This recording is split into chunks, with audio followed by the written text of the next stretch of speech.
Hello, मैं हूँ गीता चौहान और आज के इस हिंदी विषय में मैं आपको कक्षा चौथी का पाठ 1 यह है त्योहारों का देश पढ़ाऊंगी। बच्चों, हमारे देश की जो संस्कृति है वो बहुत ही प्राचीन है। यहाँ सभी जाति व धर्म के लोग रहते हैं और वह अपने धर्म के अनुसार अपने अपने उत्सव व त्यौहार मनाते हैं। इसीलिए हमारा भारत देश सभी देशों में सबसे महान है, क्योंकि यहाँ की जो संस्कृति, यहाँ के रीति रिवाज, यहाँ की परंपराएं पूरे विश्व भर में प्रसिद्ध है। इस कविता को प्रारंभ करने से पहले बच्चों आइए हम कुछ शब्दार्थ पढ़ें। सबसे पहला शब्द मनुहार, मनाने का यत्न, विनती। वेश, पहनावा, दुशाला, चादर या ओढ़ने का कपड़ा। परिवेश, आसपास का वातावरण। टोली, झुंड या मंडली। और या तथा। हिल मिल, मिलजुल कर। संदेश, खबर या सीख।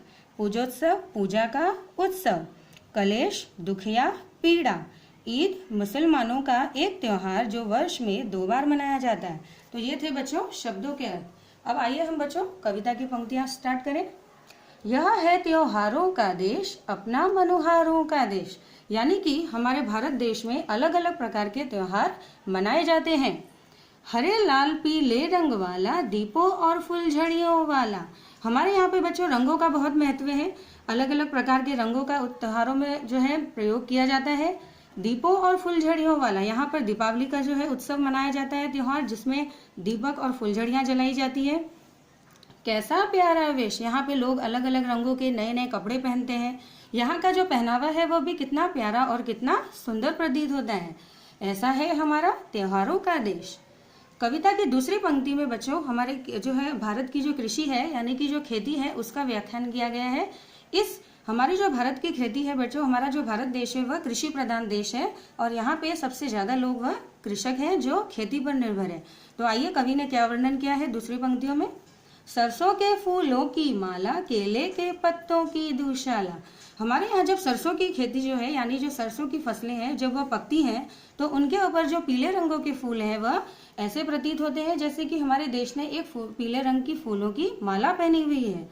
हरे रंग के जो केले के पत्ते हैं वह ऐसे प्रतीत होते हैं कि हमारे देश में जो है एक हरे रंग की चादर ओढ़ रखी है इसका परिवेश। चारों ओर का जो वातावरण है वह बहुत ही हरियाली भरा और बहुत ही सुंदर प्रतीत होता है। ऐसा है हमारा त्योहारों का देश। हमारी तीसरी पंक्ति में बच्चों हमारे जो भारत देश है वह जाति व धर्म में सभी में एक समान है। वहाँ के जो जाति जो लोग हैं वह जो जाति व धर्म एक समान माने जाते हैं। तो आइए हम इस पंक्ति में पढ़ें। हिंदू मुसलमान की टोली, ईद मिले और खेले होली। यानी कि हमारे यहाँ पर भले ही वह हिंदू हो या मुसलमान हो वह सभी एक साथ टोली यानी कि झुंड में रहकर यानी एक साथ इकट्ठा होकर अपने वह त्योहार मनाते हैं। चाहे वह ईद हो या होली हो, वह सभी एक साथ मिलकर वह त्योहार मनाते हैं। आपस में मिलजुल कर रहना देते हम संदेश। ये सभी त्योहार जब वे आपस में मिलजुल कर बनाते हैं तो वह हमें एक साथ मिलकर यह त्योहार मनाने का संदेश यानी कि सीख देते हैं। ऐसा है यह त्योहारों का देश। चौथी पंक्ति में बच्चों हमारे यहाँ जो ऋतुओं के अनुसार कुछ उत्सव मनाए जाते हैं उसका वर्णन किया गया है। चाहे जैसे कि बिहू, गणेश चतुर्थी, ओणम, पोंगल, बैसाखी का मौसम। हमारे यहाँ बहुत से ऐसे उत्सव हैं जो ऋतुओं में मनाए जाते हैं जैसे कि बिहू, गणेश चतुर्थी, पोंगल, बैसाखी। ये सभी त्यौहार अलग अलग ऋतुओं में मनाए जाते हैं और इसी उत्सवों को मनाते समय लोग अपने अपने इष्ट देव की पूजा भी करते हैं यानी वह साथ साथ पूजा का उत्सव भी मना रहे हैं। कहीं नहीं है कलेश, आपस में उनके साथ कोई कलेश कोई लड़ाई झगड़ा नहीं है। वह सभी आपस में मिलजुल कर प्रेम से ये सभी उत्सव मना रहे हैं। ऐसा है हमारा यह त्योहारों का देश। तो बच्चों आशा करती हूँ आपको ये कविता की पंक्तियां अच्छी तरह से समझ में आई होगी। इसके बाद बच्चों कुछ यहाँ पे कठिन शब्द हैं जो श्रुत लेखन जिसका आपको घर पे नोटबुक के अंदर लिखकर इसका प्रयोग करना है और इसे लिखकर पढ़कर आपको समझना है। सबसे पहला वह शब्द है त्योहार, त्योहार। सरसों, सरसों। पत्तों, दुशाला, दुशाला। परिवेश, परिवेश। बिहू, ओणम, पोंगल, पूजोत्सव और कलेश।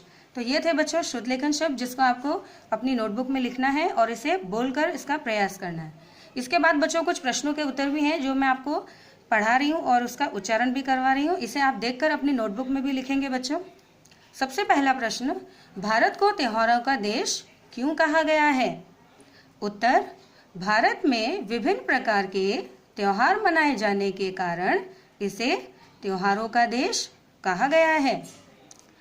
आइए बच्चों, दूसरा प्रश्न रीडिंग करें। कविता में सरसों और केले के पत्तों से क्या बना है? कविता में सरसों की फूलों की माला और केले के पत्तों की दुशाला बनी है। प्रश्न 3, कवि कौन सा संदेश देने की बात कर रहा है? कवि मिलजुल कर रहने का संदेश देने की बात कर रहा है। आइए बच्चों, कुछ और अधिकतम शब्दों के प्रश्न हम पढ़ें। हिंदू मुसलमान मिलकर क्या करते हैं? हिंदू मुसलमान मिलकर ईद और होली के त्योहार मनाते हैं। प्रश्न 2, कलेश न होने का क्या कारण है? यहाँ सब प्रेम से मिलजुल कर रहते हैं, इसलिए यहाँ किसी प्रकार का कोई कलेश नहीं है।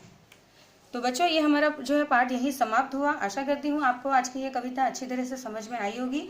और बच्चों, आपको ये प्रश्न और उत्तर और शुद्धलेखन व शब्दार्थ आपको घर पे अपनी नोटबुक में पढ़कर लिखना है और अपने सुंदर अक्षरों को सुधारना भी है। तो मेरा ये पाठ यही समाप्त होता है। धन्यवाद।